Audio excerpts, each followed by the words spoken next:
ছাত্র সমাজ হলো স্বাধীনতা যোদ্ধা। তা আমরা 53 বছর দেখতেছি দেশে রাজনীতি করতেছে। তারা বলে আমরা রাজনীতিবিদ, যখন ক্ষমতায় আসে দেখি আমরা এরা রাজনীতিবিদ না, এরা দুর্নীতিবিদ। এখন যারা আগামীতে ক্ষমতা আসবে, দেশ পরিচালনা করবে, তারা কি সত্যি দুর্নীতিবিদদের করবে না সৎ রাজনীতি করবে? এবং দুর্নীতি থেকে তারা নিজেদেরকে বাইর করে নেয়, সুন্দর স্বনির্ভর একটা বাংলাদেশ গড়ে তুলবে। এই সদ ইচ্ছা কি আপনাদের রাজনীতিবিদরা আছে কি নাই? এটা আমার প্রশ্ন। এইরকম করে প্রশ্ন করলে না, এটা খুব বাতাসে ছড়িয়ে দেন। কারণ আমি একটা দল করি, এইরকম 40টা 42টা দল আছে, প্রত্যেকটা দলের কথা তো আমি বলতে পারবো না। কিন্তু মানুষের অধিকার যাতে প্রতিষ্ঠিত হয়, সেটার জন্য আপনার সেই রকম করে বিধান করতে হবে। মানে এরকম না হয় যেমন শেখ হাসিনা, উনি বললে গাছের পাতা লড়তো, না হলে লড়তো না। এত পাওয়ার দেওয়া যাবে না। আপনি কনস্টিটিউশন থেকে, বিধান থেকে, আপনার প্রশাসনিক কাঠামো থেকে এমনভাবে ক্ষমতার বিকেন্দ্রীকরণ করেন যাতে সব মিলে একটা সৌধ গড়ে ওঠে, কিন্তু কোনো একটা জায়গায় ভেঙে গেলে বাকি জায়গা না ভাঙে। এটা দিলে আপনি স্বৈরাচারী হয়ে ওঠার প্রবণতা কমাতে পারবেন। আর তার সাথে যেরকম করে আকাঙ্ক্ষাটা তৈরি হচ্ছে একটা নতুন বাংলাদেশ গড়বার, একটা সমৃদ্ধ দেশ গড়বার, সেটারও প্রোগ্রাম দেন। এই প্রোগ্রামের ভিত্তিতে যাতে মানুষ বলে, হয় কি, মানে যেরকম করেই আপনি বলেন, এরপরেও পপুলার একটা দুইটা পার্টিতে লোকজন থাকে, তারা সব আদর্শ বুঝে থাকে না, বিভিন্ন রকম ইকুয়েশনে থাকে। সেই মানুষগুলো ন্যায় অন্যায় বোঝে না। যদি বুঝতো তাহলে আওয়ামী লীগ এতদিন তো ক্ষমতায় থাকতে পারতো না। কত ঝানু রাজনীতিবিদ এই অন্যায়গুলো সমর্থন করছে। এখন যদি কোনো কারণে দেখা হয়, দেখবেন বলবে, ভাই আমরা তো এগুলো চাই নেই, আমরা তো বলতে চেষ্টা করছি ইত্যাদি। কেন বেরিয়ে আসতে পারলে না, প্রতিবাদ করতে পারলে না, সেটা তারা করেনি। এই জন্যেই মানুষের উপরে বিশ্বাসের চাইতে আপনি এই কর্মসূচির জায়গাটা তৈরি করেন, যাতে জনগণের শক্তি বাড়ে প্রতিবাদ করার এবং এই ধরনের ঘটনাকে প্রতিহত করবে। তার কোনো বিকল্প নেই।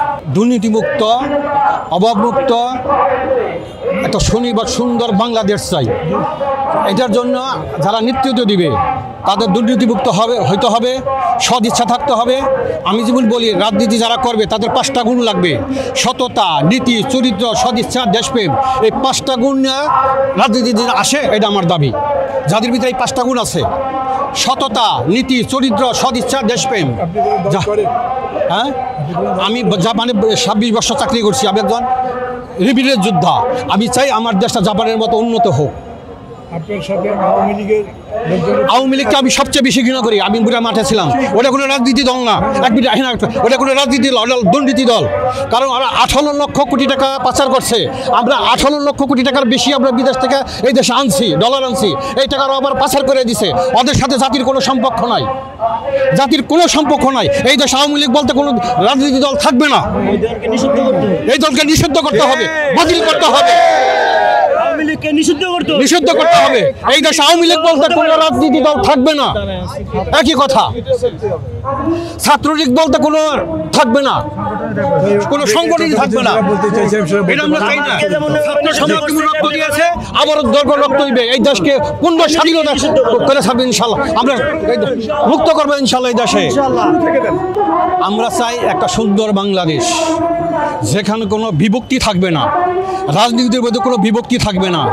18 কোটি জনগণ যে কোনো একটা দল সে করতে পারে, তার মধ্যে কোনো রেশারেশি, মারামারি, ঝগড়া, বিবাদ, সন্ত্রাসী থাকবে না, দুর্নীতি থাকবে না, ঘুষ থাকবে না, মারামারি থাকবে না, পুলিশের দুর্নীতি থাকবে না, অফিস আলাদা দলে দুর্নীতি থাকবে না, পাসপোর্ট অফিসের দুর্নীতি থাকবে না। যারা আমরা বিদেশে যাই, আপনি একটা কথা চিন্তা করেন, 70,000 টাকা দেয়া মুরুপি দেয়া ভারত থেকে মালয়েশিয়া যায়, আমাদের কেন 5.5 লাখ 6 লাখ টাকা লাগে? এই টাকাটা কারা খাইলো? তাদেরকে তো আনিয়ে আনতে হবে, তাদের আনিয়ে আনতে হবে। পাসপোর্ট বানাতে গেলে 2,500 টাকা লাগে, কেন 6,000 টাকা লাগে? তাদেরকে আনিয়ে আনতে হবে। আমরা এতদিন মুখ খোলা কথা বলতে পারি নাই, কথা বললেই পুলিশ আমাদেরকে ধরে নিয়ে গেত। কাজে আমরা একটা সেই যে ছাত্র সমাজ, আমি মনে করি ব্যক্তিগতভাবে 1000 বছরের শ্রেষ্ঠ সমাজ 2024-এর ছাত্র সমাজ। এই ছাত্র সমাজকে আমরা কোনোদিন ভুলবো না। এদের নাম আমরা ইতিহাসের পাতায় লেখা রাখবো ইনশাল্লাহ। আর এদের মাধ্যমে আমি চাই আগামী দিনে যারা রাষ্ট্র পরিচালনা করবে তারা খুব ভালো, তাদের কোনো রকম দুর্নীতি করবে না, ভালো লোক চরিত্রমান, যারা নাকি কোটি টাকা দিল সত্য মানে মিথ্যা কোনো অন্যায় করবে না, এরকম লোককে রাজনীতি থেকে আইন না তাদেরকে বসাইয়া রাষ্ট্র পরিচালনা দিবে, এইটি ছাত্র সমাজের কাছে আমার দাবি। আমি মাঠে ছিলাম, আমার ছেলে মেয়েকে লেখাপড়া করে, আমার ওয়াইফ বলতেছে তুমি এসে পড়ো, আমি আসবো না, যদি মহিলা যায় গুলি খাই এখান থেকে আসবো না, কারণ আজকে যদি বাংলাদেশ আমরা যদি হেরে যাই বাংলাদেশ হেরে যাবে, বাংলাদেশ হেরে যাবে, আর আজকে যদি আমরা জিতা যাই তাহলে বাংলাদেশ জিতা যাবে, কাজে আমরা এখান থেকে উঠবো না। আমার মা টেলিফোন করছে যে বাবা চলে আস, গুলির আওয়াজ শুনতেছে, আমি বলছি আসবো না মা, যদি আজকে আইসাই ওরা ইসলাম রাখবে না, ওরা এই দেশে ইসলাম রাখবে না, ওরা এই দেশকে ভারতকে দিয়ে সর্বনাশ করে দেবে, নষ্ট করে দিবে, টাকা পাচার করে সব নিয়ে যাবে। তখন আমার বলবে তাহলে 80টা তাহলে আগে যা, আমার মায়ে আমাকে এই অর্ডার দিছে, তখন থেকে আমি মাঠে। কাজে আমরা স্বাধীনতা ছাত্র সমাজে পরিচালনা করছে, তাদের সাথে আমরা ছিলাম, আশা রাখি আগামী দিনে একটা সুন্দর বাংলাদেশ ছাত্র সমাজের কাছ থেকে আমরা পাবো, এটি আমার প্রত্যাশা।